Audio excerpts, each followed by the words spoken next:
Et salut et bienvenue sur Rubrique à Brac, la chaîne qui parle de tout et n'importe quoi. Et aujourd'hui, on va parler film. Voilà, j'allais dire cinéma, mais en fait, le film est sorti direct sur les plateformes de streaming. Donc, cinéma, oui, mais non.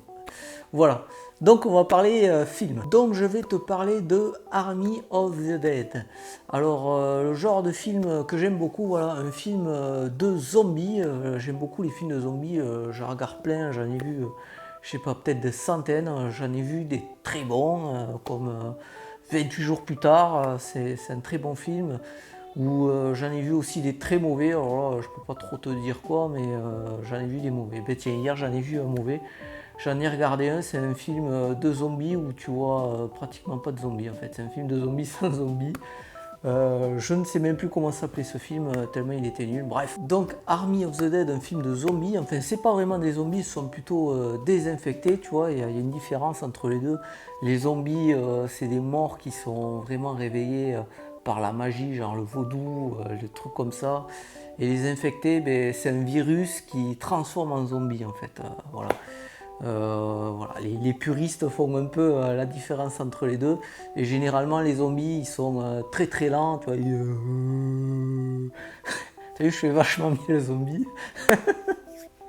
Et les infectés, voilà, ils peuvent courir, etc. Comme dans 28 jours plus tard. Bref, ce film est réalisé par Zack Snyder. Oui, le fameux Zack Snyder qui a réalisé 300 ou encore Sucker Punch ou dernièrement la Snyder Cut de Justice League, un vrai petit bijou. Et on peut y voir comme acteur connu Dave Bautista, l'ancien catcheur devenu acteur exactement comme The Rock et qui a notamment joué dans Les Gardiens de la Galaxie. Alors Army of the Dead, qu'est-ce que ça raconte? Eh bien c'est un virus qui transforme les gens en zombies avides de chair humaine qui va être relâché dans la nature près de Las Vegas et le virus va se répandre dans la ville très très vite, mais le pouvoir en place va réussir à confiner l'épidémie dans la ville, dans Las Vegas. Voilà, ils vont faire une enceinte en fait. Et à côté de cette enceinte, il y a encore un petit groupe qui vit, un groupe de survivants. Et en fait, il y a un riche homme d'affaires qui va proposer à Dave Bautista un contrat. Et le boulot, c'est d'aller vider le coffre d'un gros casino pour repartir avec le fric. Voilà. Et lui, en échange, il aura du fric. Donc, ils montent une petite équipe comme ça et ils vont aller se frotter aux zombies pour remplir la mission et aller chercher l'argent. Voilà, c'est ça le scénario en gros. Maintenant, qu'est-ce que j'ai pensé de ce film? Eh bien, c'est pas mal, mais c'est pas très bon non plus, tu vois. C'est pas le film qui laisse un super souvenir en fait. Voilà, c'est pas la Snyder Cut concrètement. Moi, il m'a fait penser à un film de série Z, tu vois. Franchement, ouais, voilà, il est pas mauvais, mais c'est moyen quoi. C'est du téléphoné, il n'y a pas vraiment de surprises. Alors il y en a, mais ça ne sert un peu à rien quoi, des surprises. Voilà, ça se regarde, mais c'est pas le film indispensable quoi. Alors ce qui m'a plu, j'ai beaucoup aimé la scène d'introduction. La scène d'introduction, elle est superbe. C'est tout en ralenti. Bon, c'est le fameux ralenti Zack Snyder quoi. Et en fait, dans cette petite scène, tu as toute l'introduction de tous les personnages en fait. Et je trouve que c'est vachement bien fait, tout simplement. Voilà, voilà, ça retrace l'histoire de tous les personnages de l'invasion zombie de Las Vegas. Et c'est vraiment bien fait avec une musique bien sympa. D'ailleurs, les musiques sont très sympas, elles sont bien choisies. Tu sais, c'est des musiques qui existent déjà et qui ont été choisies pour le film. Et franchement, elles sont bien choisies et elles collent bien à l'action. Moi, ouais, j'ai beaucoup aimé cette scène d'introduction et en général les musiques du film aussi. Ensuite, niveau personnage, pour moi, ça casse pas trois pattes à un canard, quoi. Voilà, c'est les personnages habituels des films de zombies. Le gros costaud, le mec courageux, la fille qui en veut, voilà, que les trucs comme ça, quoi. Donc il y a pas, c'est pas vraiment extraordinaire. Bon, il y a quelques nouveautés quand même, genre il y a un personnage qui est très présent sur les réseaux sociaux et son jeu à lui c'est montrer des vidéos où il explose des zombies, où il fait des kills en fait, mais pas sur les jeux vidéo, sur du vrai zombie. Donc voilà, il y a quelques petits trucs en plus. Ouais, il y a des personnages originaux, par exemple le casseur de coffres aussi, qui a vraiment rien à faire dans un film de zombies. Quoi qu'on pourrait un peu peut-être le rapprocher de Eugène, le personnage dans The Walking Dead, mais vraiment de très loin, tu vois.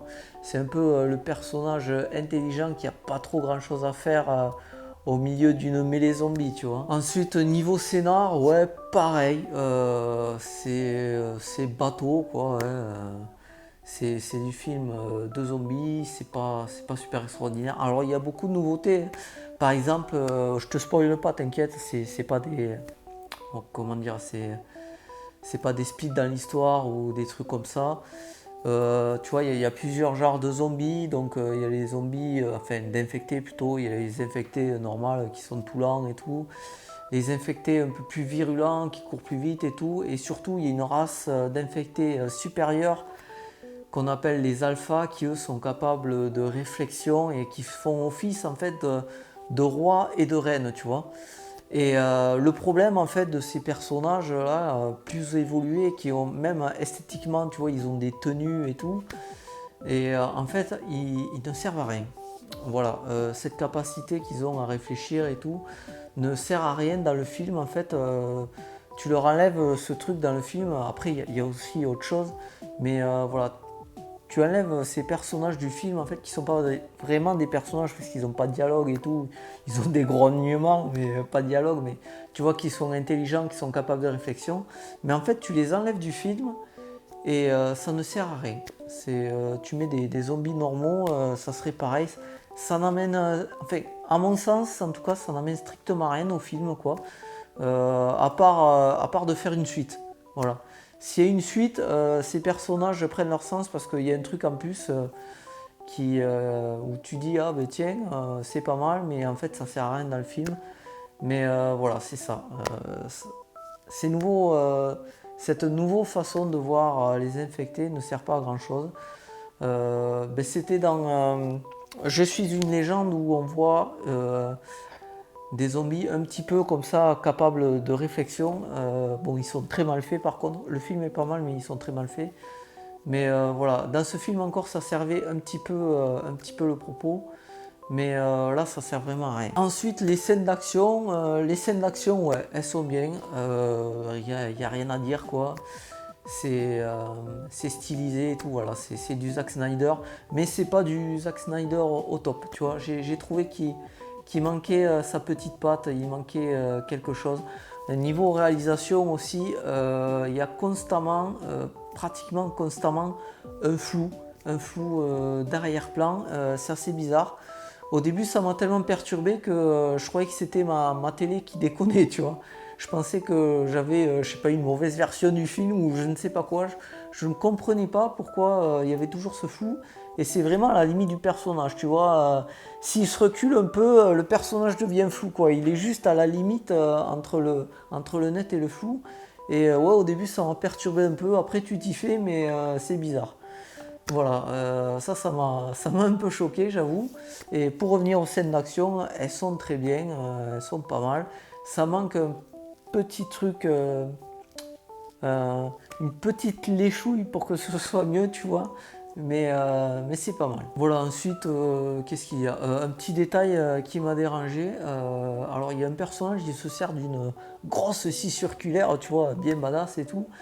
Et à un moment, il y a une nana qui se retrouve enfermée. Alors t'inquiète, je te spoile pas, hein, c'est pas vraiment un twist dans l'histoire. Elle se retrouve renfermée et la nana utilise cette scie circulaire pour faire un trou dans un mur. Donc je dis d'accord, mais en fait dans le film ça tient pas parce que en fait elle se fait enfermer, c'est un mec qui passe devant elle et il referme une grille.